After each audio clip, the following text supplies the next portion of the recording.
అందరికీ నమస్కారము. మేము గంటావరం గ్రామము, గోపీనాథ్ అని నా పేరు. మేము బైపాస్ పక్కలో మాది పొలం ఉంది. పొలంలో ఒడ్లు రూమ్లో వేసినాము, ఇంట్లో పడుకున్నాము. ఆవులు వెనక ఉన్నాయి.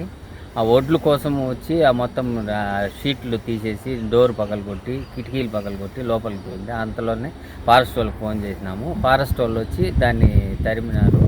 గోడలంతా కొట్టకుండా అట్లా పక్కకు దూరి వెళ్ళిపోయింది. ఫారెస్ట్ వాళ్ళు తరిమిన దాన్ని అంటే ఒక 1/2 అవర్ ఉంది. ఈ రూమ్ కూడా ఉండిపోయింది. రూమ్ దగ్గర 1/2 అవర్ ఉంది. మళ్ళీ వాళ్ళు వచ్చి తరిమిన తర్వాత బాణాలు వేసిన తర్వాత మళ్ళీ కదిలింది. అంతవరకు కదలలేదు. 1:30 ప్రాంతంలో ఒంటి ఏనుగు ఫారెస్ట్ వాళ్ళు మళ్ళీ మార్నింగ్ వచ్చి చూసుకొని పోయినారు.